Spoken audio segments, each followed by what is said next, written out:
What's more terrifying?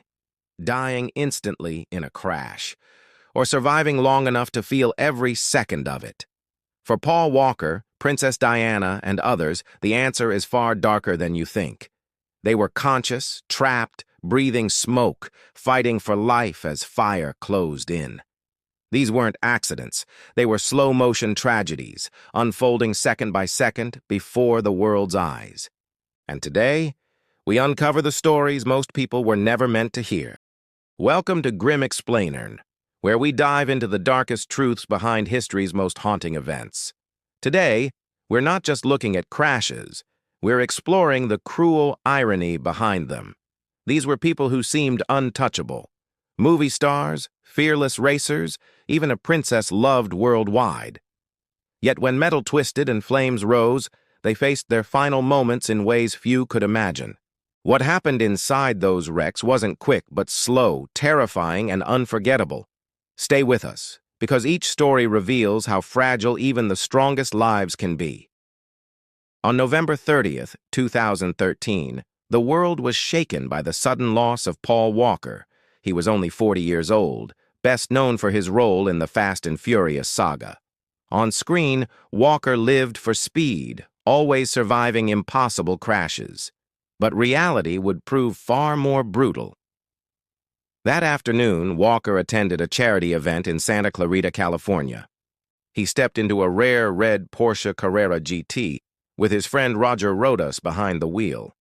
The Carrera GT was infamous, just 1/200 ever built, and feared for its unforgiving handling. At high speed, the slightest mistake could be fatal. Around 3:30 p.m., the car accelerated down a quiet street at over 90 miles per hour. Seconds later, it lost control, struck a curb, then a tree, before slamming into a lamppost. The Porsche tore apart, instantly bursting into flames. At first, many believed Walker died on impact, but the coroner's report revealed something much more disturbing.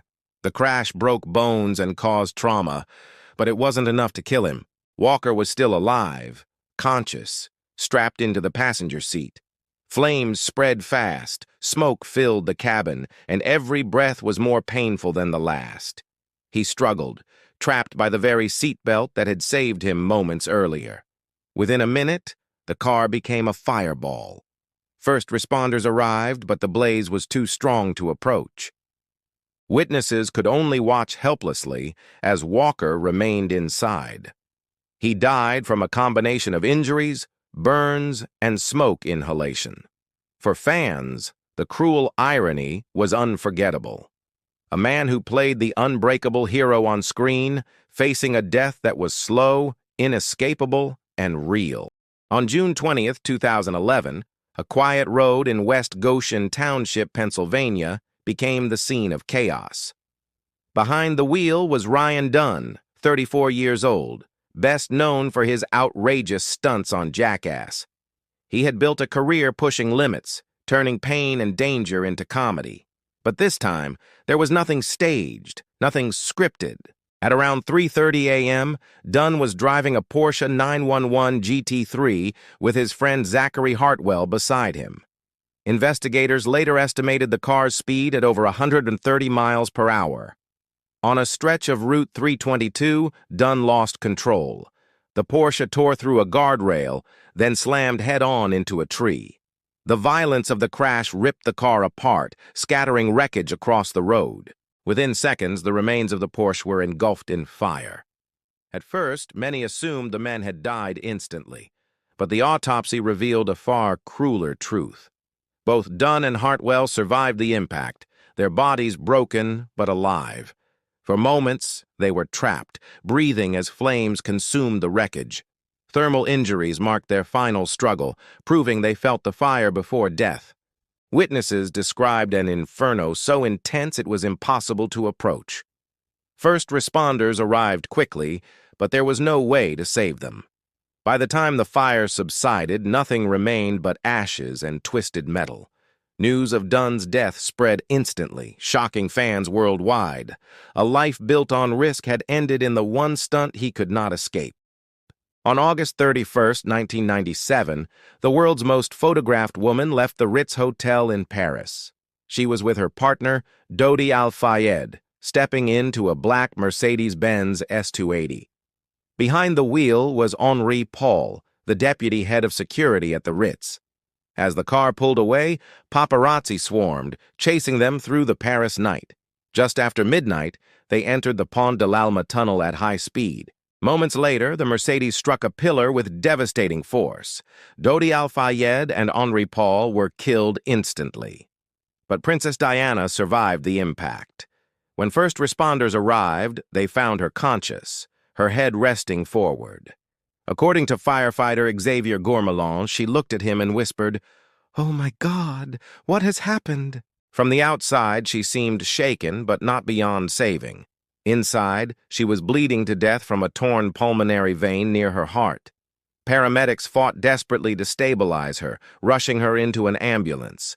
For nearly an hour, she slipped in and out of consciousness. Her body was shutting down, hidden injuries taking their toll.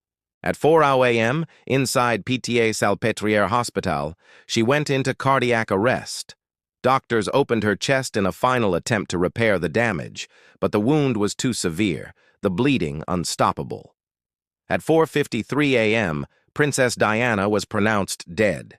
News traveled across the globe within hours, leaving millions in disbelief. Her funeral, days later, was watched by billions, mourning not just a princess, but a symbol of compassion. On February 18, 2001, the Daytona 500 reached its final lap. The crowd roared as cars pushed toward the finish at blistering speed. In the black number 3, Chevrolet was Dale Earnhardt, the legend of NASCAR. Known as the Intimidator, he had built a career on fearless, aggressive driving. Fans expected another strong finish, as he had done countless times before. But in the final turn, fate struck without warning. Earnhardt's car made contact with another, lost control, and veered sharply. At nearly 155 miles per hour, the Chevrolet slammed head-on into the wall. The impact looked survivable at first. No flames, no shattered wreck.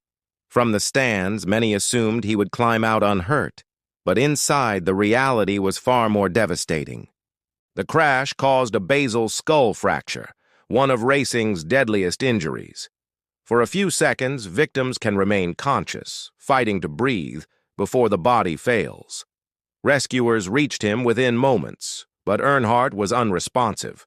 He was rushed to Halifax Medical Center as doctors tried desperately to revive him. At 5:16 p.m., Dale Earnhardt Sr. was pronounced dead. Millions of fans were left stunned, unwilling to accept the loss of their hero. His death became a turning point for the sport. NASCAR introduced sweeping safety changes, new car designs, reinforced walls, and mandatory hands devices. The man who once seemed indestructible had changed racing forever, but at the highest cost. In the early 1980s, German police were called to one of the most horrifying crashes ever recorded. The accident involved a Porsche 928, a machine built for speed, but merciless at the limit. Witnesses said the car was moving so fast that other vehicles looked almost frozen. In a split second, control was lost. The Porsche swerved, struck the guardrail, and the impact was catastrophic. The violence tore the car apart in ways few had ever seen. But what shocked investigators most was the driver's fate. The force of the collision literally cut his body in two.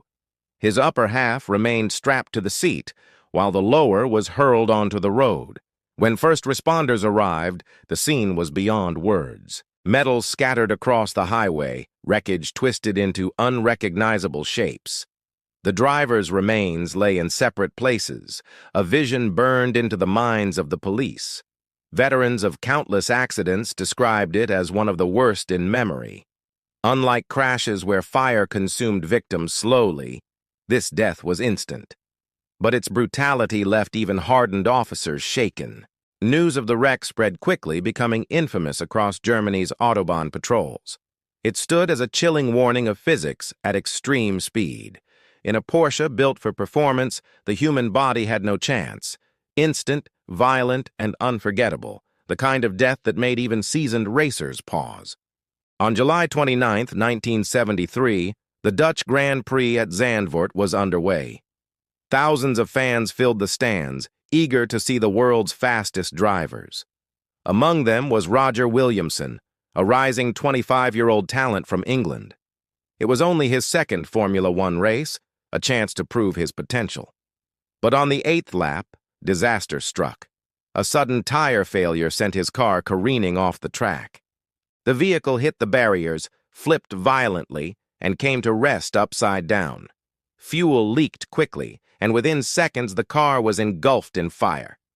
Williamson was alive, trapped inside the cockpit, strapped in, and conscious. Smoke filled the cabin, flames licking around him as he screamed for help. Fellow driver David Purley stopped his own car and ran across the track. He tried desperately to flip the car with his bare hands, but it was impossible. The fire grew hotter, the smoke thicker, while marshals stood back, unprepared and unequipped.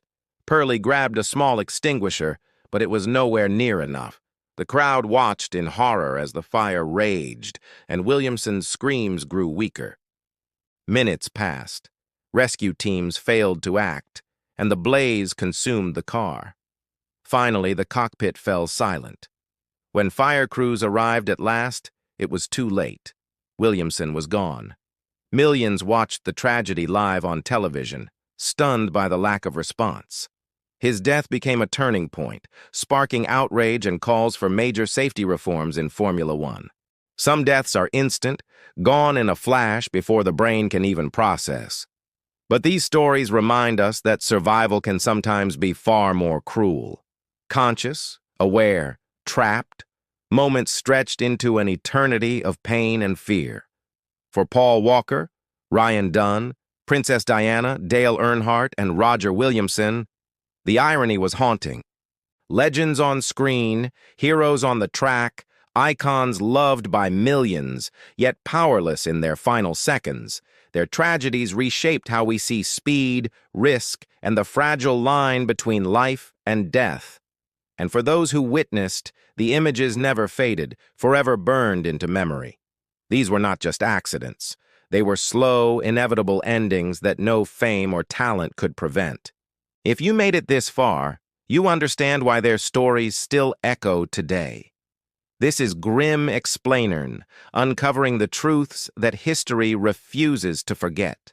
Subscribe for more, and share in the comments what story you want us to uncover next.